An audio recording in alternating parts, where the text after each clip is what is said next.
and gentlemen. I'm Dave Crouch, and this is Policy Talks, brought to you each month by the Williamson Inc., our Williamson County Chamber of Commerce.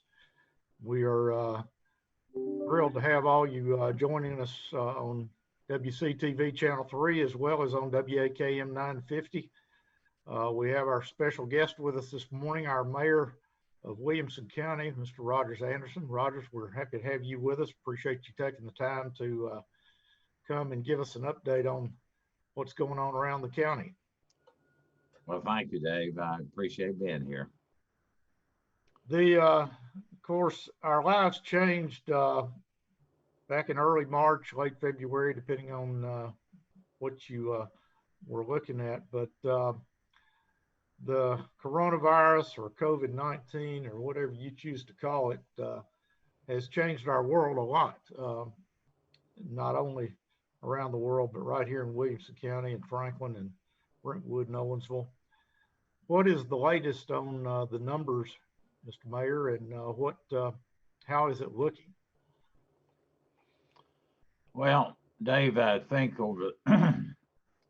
first of all, I think over the last 30 days, we have seen a spike about 30 days out past.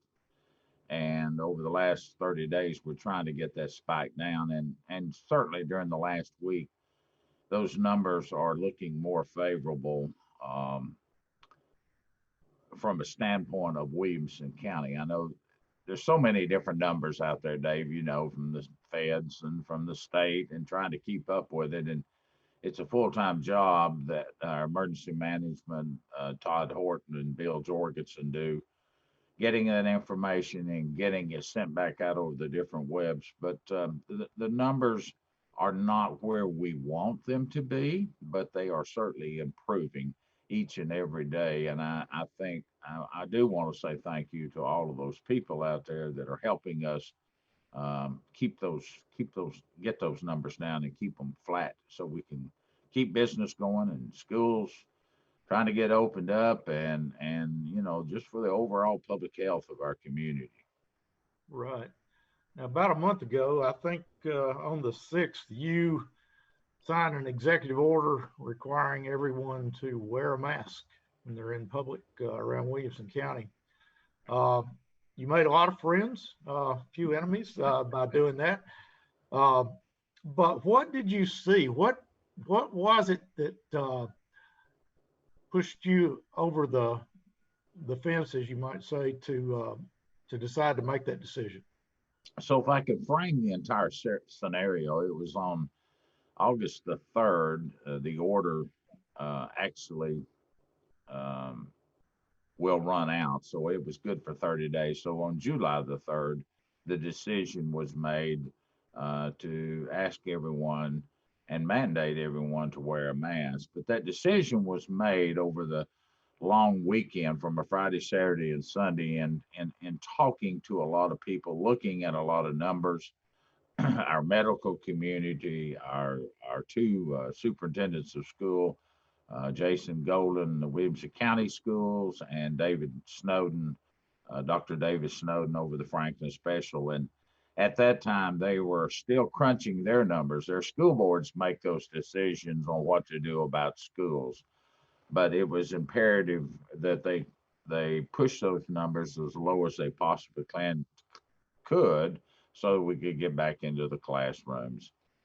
In dealing with the medical community, we were looking at Williamson Medical Center specifically. We were listening to the healthcare professionals out of Nashville, particularly Vanderbilt, which is a lot of the research, and Dr. Schaffner, and trying to get our arms around what was really happening here in Williamson County. We also reached out to all of the city mayors and their directors, the city managers, and their legal staff and then working with Jeff Mosley and Berger Mosley and Lisa Carson was involved. So we tried to get a lot of input over that long weekend. We had gotten word that the governor was going to do this. and we wanted to be in a position to either do a strong mandate, like we did, or a suggestion. I reached out personally to some other surrounding mayors to see what they thought, and they were doing the same research. I think you asked what was their one thing that put us over. After reading and studying with the lawyers, that uh, the authority did lie with the governor, and the governor was transferring for 30 days that decision. If individual cities and counties wanted to do the mandate, he gave the authority to the county mayors. But I would be remiss to say that, I wanted the support of whatever we did with the city mayors, likewise, to make this work, because the Right. enforcement piece is also involved in that. Right. But the one thing that just really threw me over the to make me look at it and was the that masks are used every single day in surgery, every single day, for the doctors and the nurses that were in there, and and it's to keep germs from going from their mouth, or when they're doing their surgery, certain not to infect the patient. So Right. that sent a message to me that masks did help to help hold those numbers down. It's not going to bring a cure, and so that order was given out on July the 3rd. That would carry over to August 3rd, and certainly you characterized it right. Many people wrote in and expressed their opinions one way or the other. And now we have seen our numbers kind of flatten out. That wasn't totally due to the mask, but I think people are getting more aware of their surroundings and what they're doing. And we all make choices. We all have opportunities to help our neighbors. But it was a public health issue, and public health department um, strongly felt that we should do this. There are 89 counties like Williamson County that do not have a public health doctor. And there are 6 counties, the big metropolitan areas, and then there's one up in Upper East Tennessee that can make those choices, like the mayor of Davidson County can make their own determination based off the health, the doctor of health in the public health arena. And Right. so we stepped out there. We thought it was best, and the majority of our counties surrounding Davidson County now have got that mandate. So, as I understand it, is it your authority that expires on Monday the 3rd, or does that do you have the option to extend that mandate further? So the only powers that a county mayor has are what's expressively given to him through Tennessee Code Annotate or through Nashville, in this case, the governor. And so the governor gave us that authority for 30 days to do what we thought was best for our community. Uh, he believes, and I've heard him say this, that local control, local decisions are sometimes the best decisions as opposed to Washington or Nashville. But it does run out at midnight, and we have not received, as of right now anyway, we've not received any word to extend that order or to give the authority back to me again. We expect some kind of communication on that today or tomorrow, but as we talk right now, that decision or that executive order from the governor himself has not been exercised. So, if you do get that authority, are you going to extend it, or are you going to? Yeah, we will. Again, we'll reach out to our different affiliates. We'll look at those numbers real hard. I personally think that the masks have made a significant difference in holding those numbers steady and getting them down. And I think the thing sometimes we've overlooked is also the business community, although there none of these things we like to do. Since March 5th, I think was the official day, March 3rd. I mean, we've been trying to figure out what's right and what to do and how to handle it, just like everyone else has across the nation. And we learn every single day.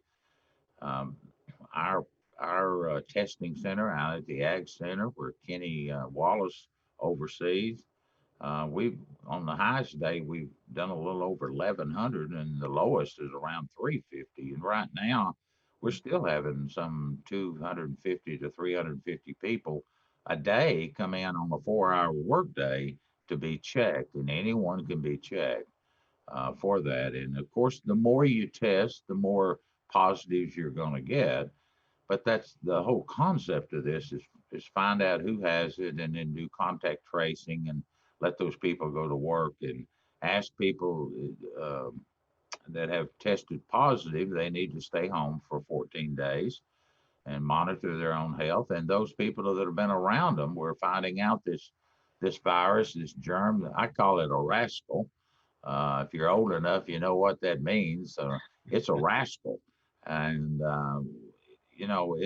it's permeating just about everything we do in the way we do it, our business model, um, and just like we're doing today. There's no way a year ago we would have thought we'd been doing a virtual show. We'd have been over at Columbia State. Right. So It, I expect that order to come through in the next few days.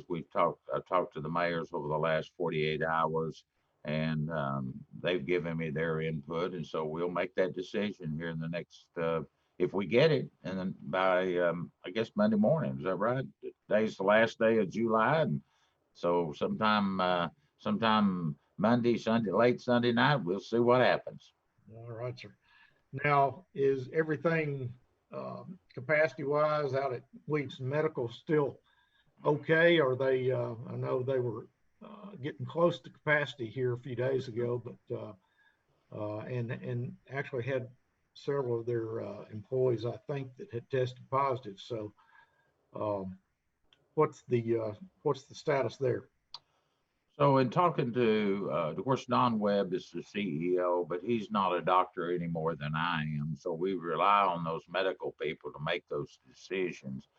And the doctor of record that we could communicate with is Dr. Andy Russell and Dr. Levi Benson. And both of those gentlemen are down in the ER and they're monitoring uh, hour by hour. And talking to Dr. Russell, it's kind of flattened out. We're kind of um, we're higher than what we were in March and April in the number of COVID patients, but we're averaging in that range of 15 to 20 per day. That doesn't mean everyone is on a ventilator. It just simply means they're being monitored in our COVID wing. We have a separate COVID wing out there um, that is detached away from the normal population. In fact, if you went out there before you even go in the ER room, you're greeted at the door with a nurse or someone taking your temperature, asking those questions so they can separate and so they don't infiltrate the two. The two you still have healthcare needs. I think what we've really learned, Dave, is that after the 4 months we've been going at it, everyone's tired, everyone's frustrated, everyone's ready to get on with life like we used to have, and it's not there yet. Right. And the employees now are just really worn out from dealing with this. Plus, our employees at the hospital, just like employees over here, they come in contact, they're testing positive. And so then you have to look at your labor force, your workforce. And so part of the decision the hospital is having to make is not only for the good of our residents and those people that are coming in from other counties, but it's for the good of their employees. And nurses are just like you and I, they're human beings. They're pretty super, don't get me wrong, but they get sick and they're exposed. And so there's a lot of shuffling that goes on, but we do have capacity. And Yeah. that's a good thing. But we have restricted the elective surgery that only elective surgery that you can have uh, outpatient surgeries that do not require you to stay overnight. And that's for your safety, but it's also be sure not to use up any capacity because you can have a surge just within 24 to 48 hours on this rascal. Right. Well, we certainly are thankful to have all these professionals that are doing their best to keep us healthy and or to get us healthy after we get sick. And we certainly want to support them in any way we can. And I know the the citizens around the county appreciate having Williamson Medical right here. That's such a good facility, a good staff of people there. Jason Golden had kind of a tough job here lately. He's made a few decisions, and some of them have, or all of them have been controversial, I think, and about as many people like him as don't like him. Have you got any advice for him? Well, I saw him. we talk almost every day. We either catch each other in the hall or. I should mention that Jason Golden is our superintendent of schools here. Most everybody knows that, but Yeah, and Jason has got a hard job working in this environment that we're in. And he indicated to me the other day that they either love him or hate him. There's no middle ground, just like you decided. And my advice to him is look at the medical. Listen to the medical people. Look at the numbers. That's a decision that his school board and him have to make. I know it wasn't done. It was not done in a vacuum. They worked on it for days and weeks trying to figure out the solution and the avenue they've taken to allow the kindergarten, first and second graders to be in school and everyone else remotely. I think most everyone realizes, and I echo that, and I have echoed that to Jason, that our children need to be back in school, and learning occurs best in school. There's some information out over the last 24 hours now that has finally come out that I'm sure that they had privy to before the general public did, that the virus itself also does spread within close contact within schools. And so they're having to juggle how do you have of course we got about 42,000 children, boys and girls in schools. 9 of those are my grandkids, so I'm very concerned about that. And making that right choice. And I believe that learning occurs best one-on-one with the teacher and in a setting. And it's a very difficult thing because teachers get tested positive, or a student can bring it in and bring it over to the teacher or to another student. And I know there's studies out there that you can find a study to back up your philosophy on almost anything you do in this world and life. But I think Amen. They're looking at those numbers that you asked about early on, Dave. Where are we at? And they're holding steady and coming down. There's not as many positive cases, and we're beginning to see recovery. And I think the magic bullet for Jason Golden and the administration and school board was a magic number of about 0.6. And when that number gets there, they start having conversations. I know they're having conversations about how do we get those kids back into classroom, and how do we have those teachers there, and how do we do that in a safe environment, and how do we maintain that over a period of time. You also have to look at your senior nursing homes, your senior living centers that they have. Oftentimes, those numbers are skewed in a particular area, and they're isolated. Those people are isolated within that unit. So you have to look at that they don't affect the schools. Those numbers, those people that are in those senior living places that are well run, doing the best job they can, but oftentimes they're isolated to that area, but they show up in your chart as another hotspot or another area. So right.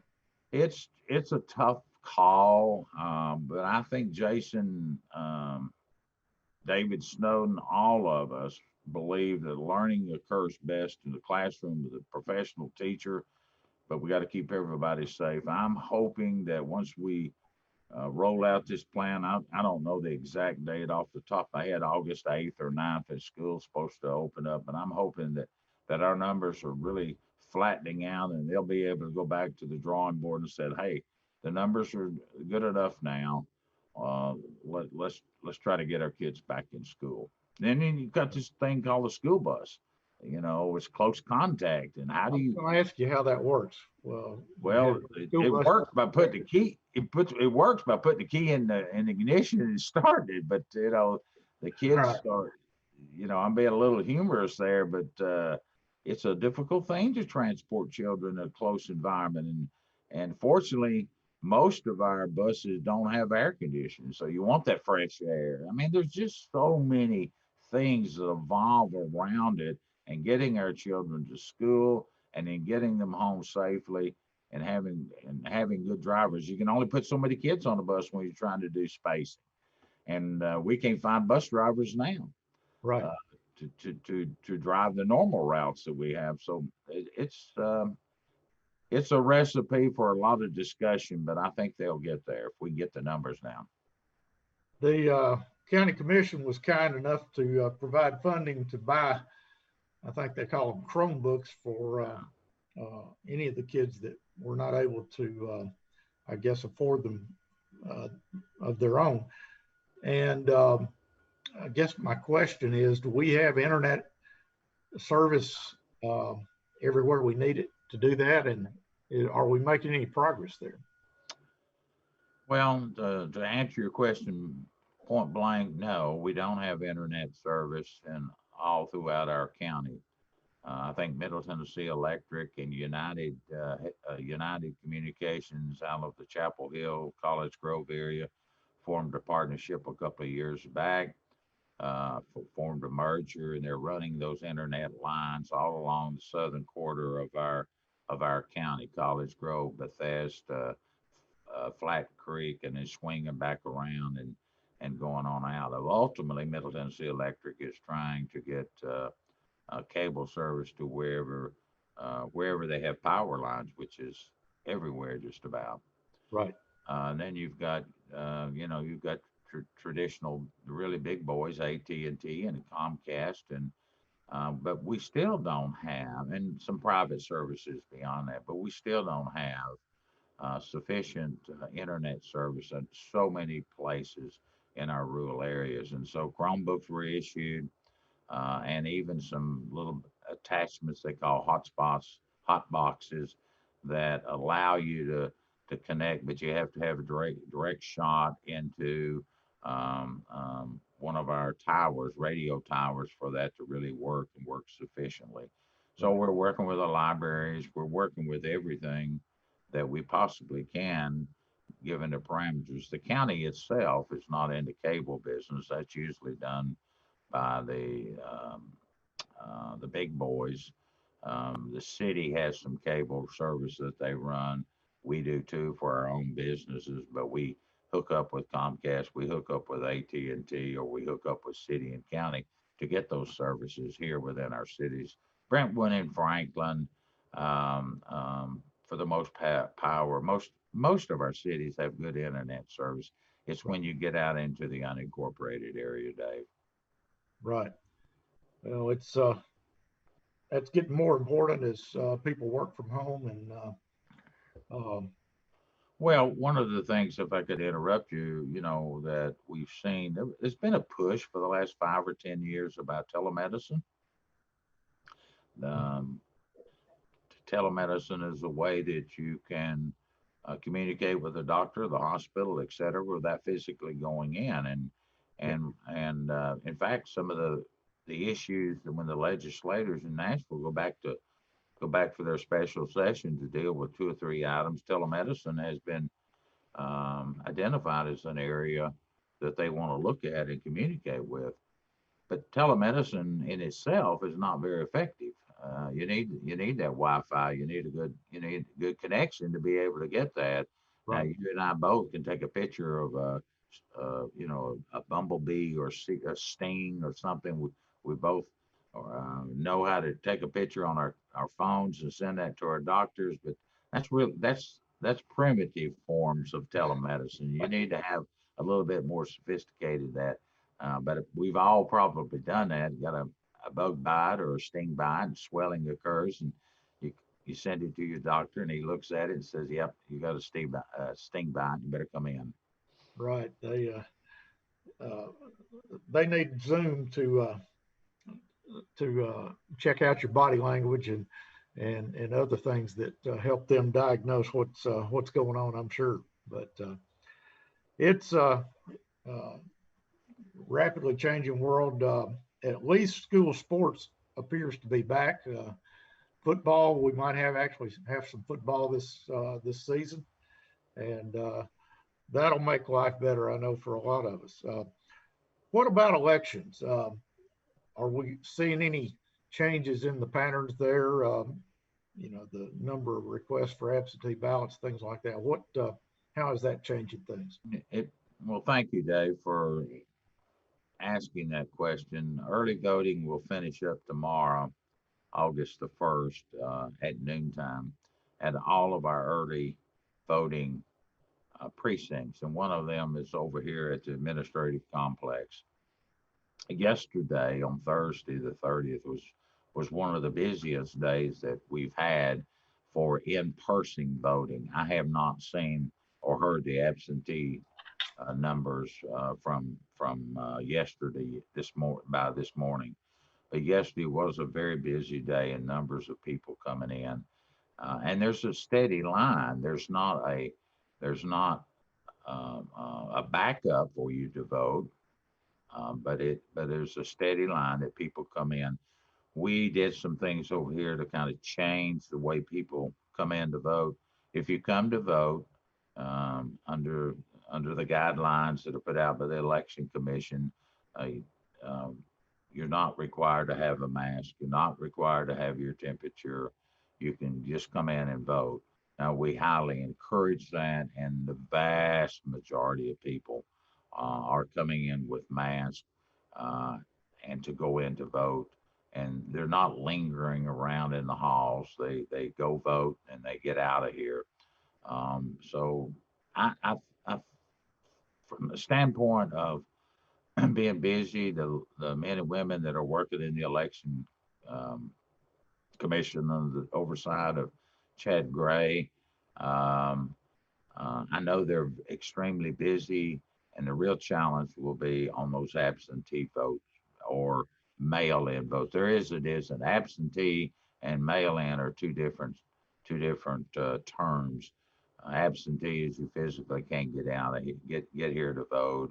Maybe you're in a senior living area and you can't physically get out. That's what absentee was for, but it was broadened to pick up a new term now that you can vote by mail-in, and those numbers will be quite large. And I wouldn't expect results from the election within an hour of the closing of the polls next week when that happens either.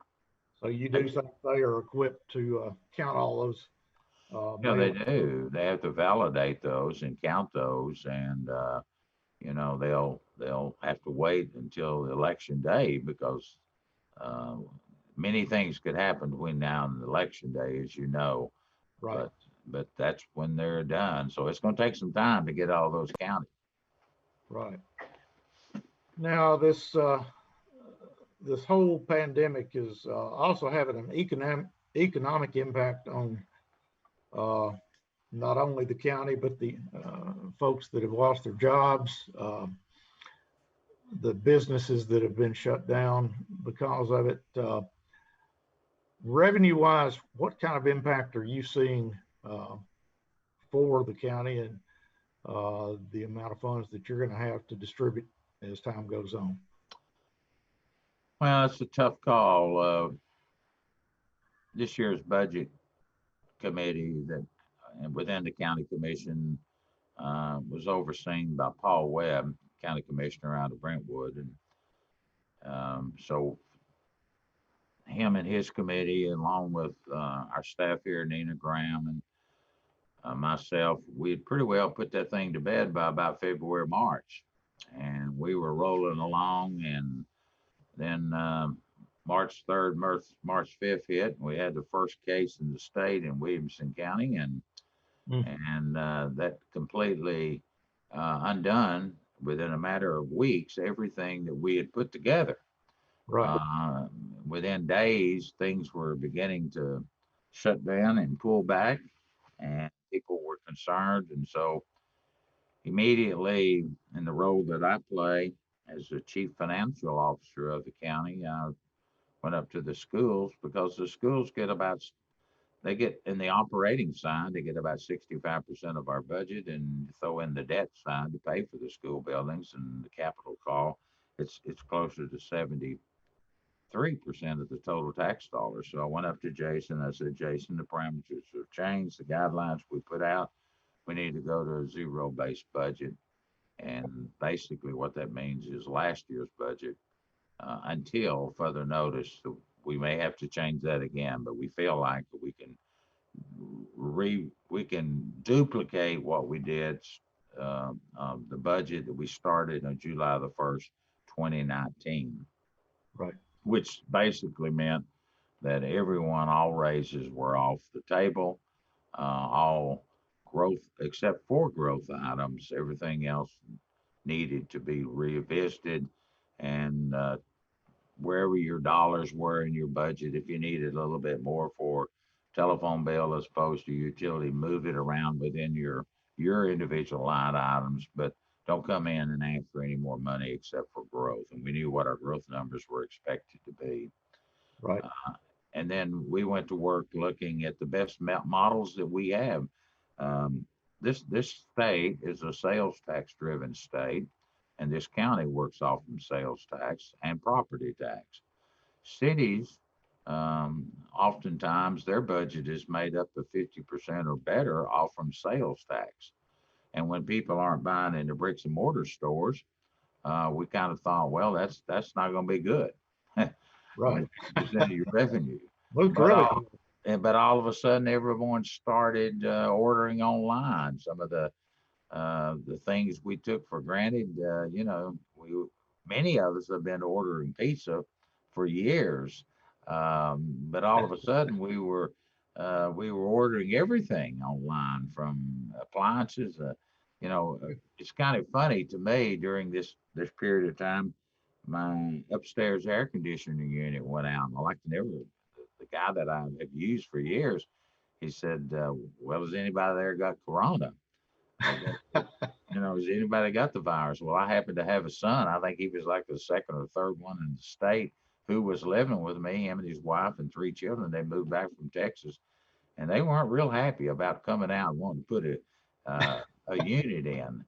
But I assured them that they would not be around him, and they did do that. And shortly thereafter, I needed a dishwasher. The dishwasher broke. Life still keeps going on, and I called a couple of people around town, and that wasn't a good conversation. But of course, you and I grew up, Dave. We're old enough, grew up with brothers and sisters that one of you washed and one of you dried. You rotated that every week, and you argued the whole time you were doing it. But I don't want to go back to that model. And so for 2 or 3 days, we had to wash dishes by hand until we could figure out how to get a dishwasher. But that you can order those online now. You can have them delivered, and you can put them in yourself. And so we found out, going back to the budget, we found out that our our sales tax wouldn't we hope wouldn't be off as bad as we thought, but we had really no strong models to be able to go in. The state sends Karen Paris, our trustee, the sales tax numbers about 45 days after the close of a month.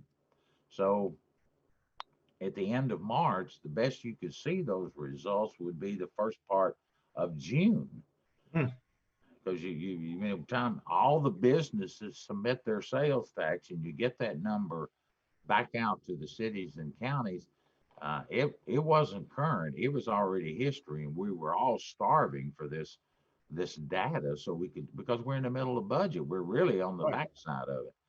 And so some different modeling, some different companies came out with some um, artificial intelligence and being able to do some creative things, trying to, you could go to your credit card company. I mean, they had that kind of data. They knew when Dave Crouch and Roger Anderson bought anything and immediately. So, there were companies modeling stuff like that and seeing where your sales tax dollars were going, who was purchasing. I was very concerned about our sales. The sales tax does not make up a great deal of money on the county side. Property taxes do though, but our property tax collections, they closed out at the end of February. About 98% of the people have paid their property taxes by that time, which is normal.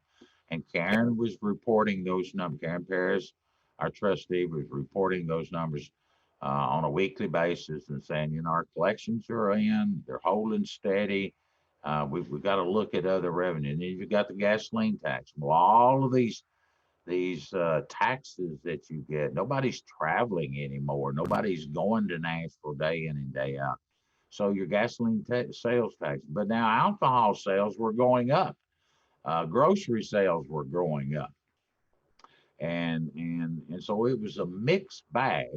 And I'll get to the final end. So at the final end, when we were actually able to vote on our budget in July, we've come to realize we're off on our revenue. The wheel tax, so many different avenues of taxes and fees that we have, um, we're still there.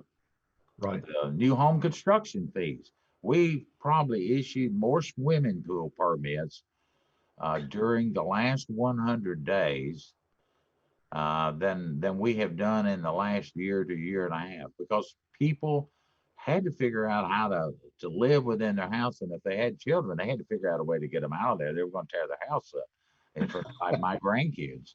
So you figure out different ways. So yeah, it's affected us. It's affected the cities more than the counties. I heard Eric Stuckey the other day say that sales tax revenue was off about 9 or 10%, whereas the county, that's not as big a number. But we operated on a last year's budget. We can make amendments to that. Um, I'm thankful to those small businesses out there that have been able to weather the storm. And it's not been easy for them. I know that. But the big box stores have been helpful. And so those sales tax dollars that come into the cities oftentimes wind up in the coffers of schools too. So Right. we're watching it. Well, Matt Larchin just reminded me that Williamson County still has the lowest unemployment of any county in the state, which we are thankful for that. And I think it's 6.7%, he says. And But isn't that amazing? Matt would have to also admit that in the month of January, February, we were 2.5 or 3, and now we're at 6, and we're the lowest. So that tells you that even in our county, people are looking for jobs or needing jobs. right. Now, the media reports that our AAA rating for the county is not in jeopardy because of all this. And I think you mentioned that you were looking at refinancing a lot of the county's bonds maybe this past week. Um, did that happen, and is that going to benefit the county? First of all, thanks, Dave. Great question. We did this week. We submitted through our bond councils, Sam Cruz with Stevens and um, um, Jeff Odom with Bassberry and Sims, our legal staff. We put together some um, $50 million worth of bonds that were strictly for schools. We kind of pulled those out in March when all this, we were uncertain with the market. Let's understand the way a bond works. It's like a mortgage on your house. So we packaged up two bonds, two mortgages of one of 32 million and one of about $15 million. and to do 100% of the school projects. We have to put those bonds out based on what they're called. They're rural debt or general debt. And the difference is the Franklin Special School District and the high schools within those geographic areas. That's the way you have to set them up. That's a legal issue. Right. On the $32 million bond we sent out, we had 14 bidders. Um, we had 9 bidders, and those projects are everything from purchasing, finishing up the school over in the east side of the county, buying some more land. Remember, we're still running government, we're still growing, and kids are still coming here. We're Right. building, trying to find some land for a K-8 school out in the eastern part of the county, and then general maintenance that you have to have, and then some energy conservation matters. We were fortunate enough out of those 9 bidders that we got, one company bid for 20 years, 1.45. That was just sealed up 1.45%. 1.45 for 20 years. Hmm. Would you like to borrow some of that money, Dave? I would like to borrow some of that if you could borrow another million or two from me. I Well, could really buy a big farm with that. So the next part of that was a $15 million general obligation school bond, and that was for 20 years. We don't do anything over 20 years, and we got the winning bid went to Raymond James for 1.46. Good. I'm sure you've heard of that company, and that's to finish up Page High School and some other maintenance areas out in the county. So we borrowed close to $50 million for 20 years at an average of about 1.45. We are looking at our other bonds, but that market's fluctuating and bouncing all over the board, and you gotta have that timing just right. We will go back to the market again on another school project and some other projects this fall. Um, so it's a great time to borrow money if you have to borrow money. Right. And if the needs are there, we have slowed down our operations, but we haven't slowed down knowing what we've got to do in the future. We're also paying off some of the old money, the old bonds that we have, and we're looking at to see if there's any savings in some other bonds. We did refinance some bonds back in March. We refinanced. We had some 20-year, 22-year old bonds, some Build American bonds under a prior presidential administration of President Obama, and they had some special money, and we were able to fortunately be in that. And those were coming up. We felt like we could beat that, so we refinanced those on 10-year notes. And I'm going to round off here. We refinanced. We were able to save about $6 to $7 million over the life of that bond, which was 10 years, and we got that for 0.93 and 0.94% for 10 years, if I remember correctly. It was under 1%. So we're constantly looking at that. Every time you go out for a bond issue, and Moody's, Standard and Poor, they have to re-rate you. And so one of the things we got this year was it didn't take them very long. They re-rated us as a AAA, which is the best you can get. We're one of 2 counties in the state. We were the first county to have it, and Hamilton County got it after us. So we have a good credit rating. We have money in the bank. It's well run. I'm thankful to people like Nina Graham and many other departments that watch the P's and Q's. And so we're poised for the growth that we have to have. We just need to watch our revenue cycle, which is the property taxes, sales taxes, jobs, and all of that, all those fees. We could spend another hour or two just on budget discussion. I kind of went over the new budget line by line last night, and it's there are a lot of items that would be fun to discuss this morning, but let's switch gears a little bit. And there was a report in I believe it was the Tennessean here recently that about pointing out how I-840 is now the hotspot for new home construction. I would probably expand that to include Highway 96 between here and Murfreesboro and almost the entire eastern part of the county. Uh, what are you seeing as far as building permits this year versus last year? Is that slowing down? Is it speeding up?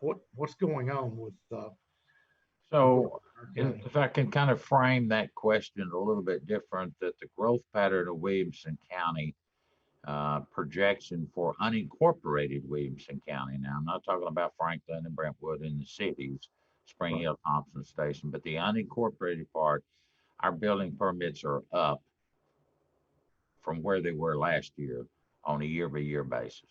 Hmm. Um, in fact, in February and March, we had some of the highest permits issued that we'd had. You'd had to go back 15 to 20 years to find those months that were Hmm. greater. When you're in the county, when you're in the unincorporated area, for the most part, homes are built on septic tanks.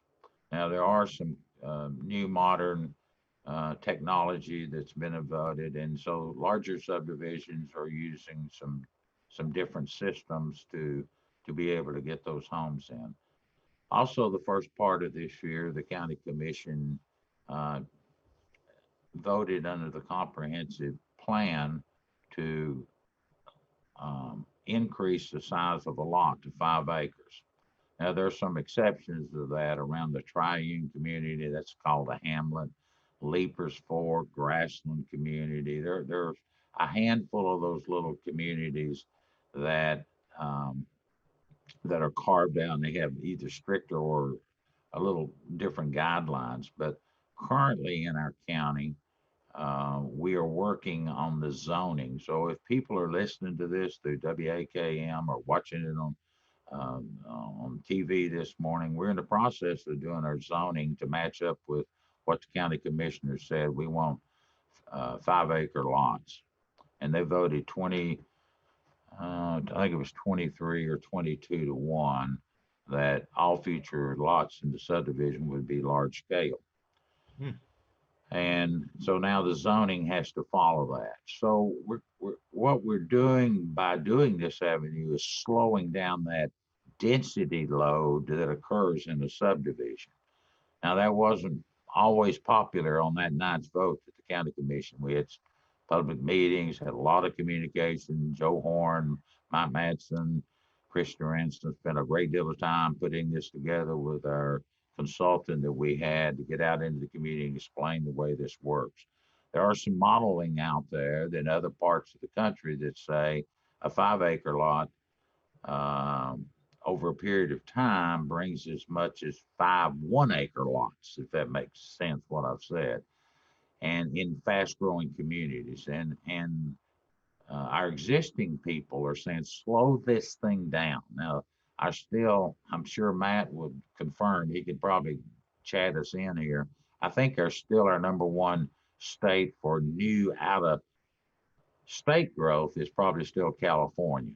And we're getting a ton of people coming in from all parts of the world, a lot of diversity moving into our community, a lot of new ideas for all of the jobs that um, Williamson Inc. and Matt and all of us work together to help create these jobs. Right. Government doesn't create jobs.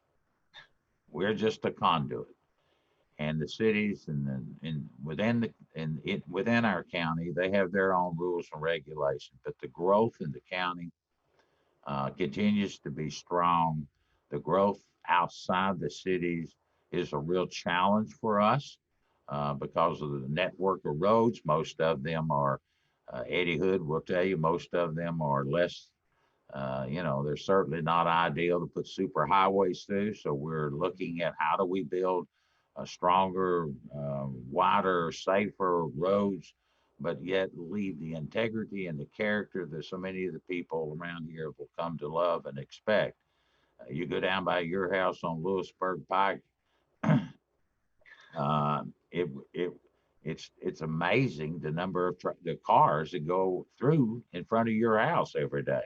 believe me. And I live over off in Del Rio where they're putting, the McCatcher extension right across it, and the number of cars that are coming in and out. They're all over our county. Maybe not in the last 90 days. More people are not driving as Right. much, but clearly, Dave, our county continues to grow, and clearly, our county continues to look at another alternate ways to kind of not stop it, but manage it and slow it down. Because my final comment on this, unless you ask me something else, we're at I've got about one more 200. question.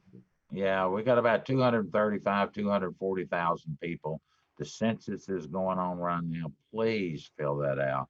We're expected to have by the year 2045, just 25 years away, close to 500,000 people. So if we're going to grow a doubling in 25 years, what took us 221 years to get here. So we better have things right, and we've got to figure out a way to do it. And it's got to make sense so we don't wind up like some cities that are just totally off the chart now. Well, here's your curveball for this All right. morning, borrowing Tom Lawrence's phrase there. But I hadn't seen the data in a while, but the vast majority of the growth in our county is inside the city limits of Franklin, Nolensville, Spring Hill, and to maybe a limited extent still in Brentwood. The and I guess Fairview is got a fair amount of growth as well. And the county doesn't have any control over that. You can zone the unincorporated areas 5-acre lots, but still the cities are growing pretty rapidly. And as you pointed out, about 73% of your budget is for schools. And so then the county has to figure out how to educate all the kids that move into all these new houses. And my question is, wouldn't metropolitan government be more efficient, and wouldn't it be easier if all those decisions were wrapped into one governmental entity, and make that easier on all of you public officials? Well, that's a good curveball. Well, I was a county commissioner for 16 years, and I've been mayor for 18. So my answer to you is I'm not in favor of metropolitan form of government. And there's a reason for that in my mind. I think some of those things, the centralization of power is a good thing. And we try to do a lot of that currently with our cities and counties. You heard me say early on, I didn't make the decision to do the mask mandate without my cities. And we have partnerships all over with our cities. From Brentwood, we just opened up a new splash pad where we both contributed. So there's not a city we don't work with, try to have memorandums of understanding. Metropolitan form of government sounds easy, but the first thing that I always see about metropolitan form of government is decentralization, I guess is a good way of putting it. But I think your schools suffer. I don't know of a single metropolitan city in Tennessee that has the great school systems that we offer in the two systems here and the private system. I don't know of a single metropolitan area that has really super schools, or they're struggling how to do it. Now we struggle for funding, but I don't. I'm of the opinion that Brentwood and Franklin and Nolensville, Thompson Station, Spring Hill, and Fairview, they all have good men and women that serve in the leadership capacity, and they need to make those decisions at their level. I can't imagine 6 cities all wanting to have the same, be reading off the same ledger sheet. Not sure it could be done, but I, I believe we've got something mighty unique here, Dave. And I understand the economics, and I understand centralization does help curb But costs. Could I summarize by saying, if it ain't broke, don't fix it? Yeah, thank you, Dave. Got me. You were the catcher and the pitcher on that one, on that curveball.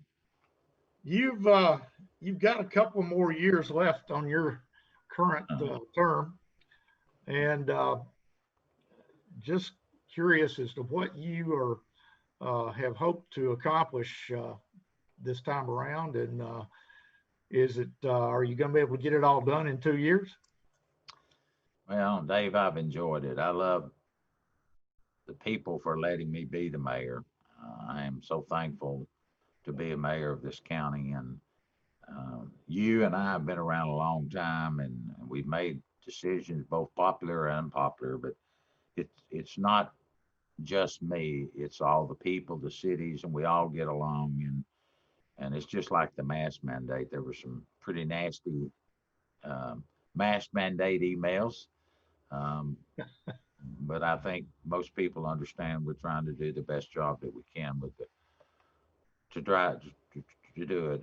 There are some things that I want to see accomplished over the next 2 years. One of them is our animal control center. Hopefully, we'll get that behind us. We've been working on that for 5 or 6 years.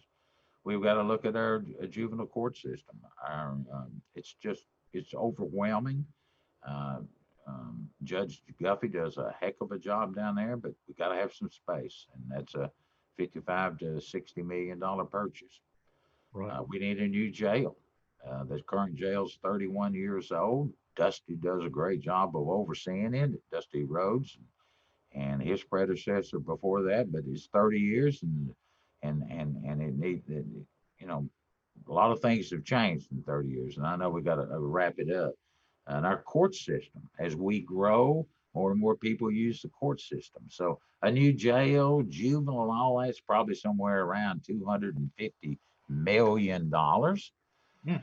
How do you pay for that? Oh, well, by the way, we're still building schools. And by the way, we're still building roads. And by the way, you're still doing all of these other things you've got to do. And oh, by the way, nobody wants to raise taxes, including 24 county commissioners and myself. This year, it passed unanimously. So you've got to do all those creative things and keep this community vibrant. And you do need your cities, and the cities can do their own tax base and over there. And for the most part, they don't raise taxes. But I've enjoyed it. I have not made a decision what I want to do beyond this. But so long as the good Lord gives me good health and a good mind, I'm appreciative of that. And for the majority of people have always supported the things that I needed to get done, and they've supported me at the polls.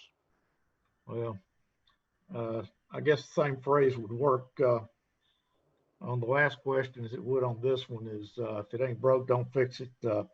We appreciate all you do. Appreciate the time you've taken this morning to kind of bring us up to date on all the things going on around the county. We could spend another hour talking about all the things I'd like to pick your brain about, but our time is about up, and we just want to say thanks for all you do, and thanks for the time you spent with us this morning. I also want to thank all those that have tuned in this morning listening to us.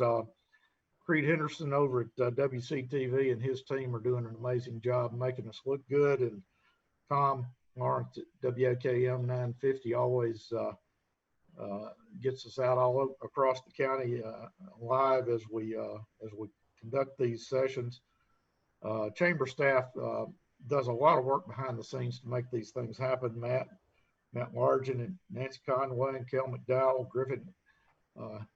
We just appreciate all those people efforts, and AT&T Vanderbilt also make a financial contribution just to make sure it all comes together. So hope that all of you will be back with us on August the 28th. We will be back with probably another mayor, depending on whether the state decides to have that special session down on Capitol Hill. So again, thanks for being with us this morning, and we will see you next month.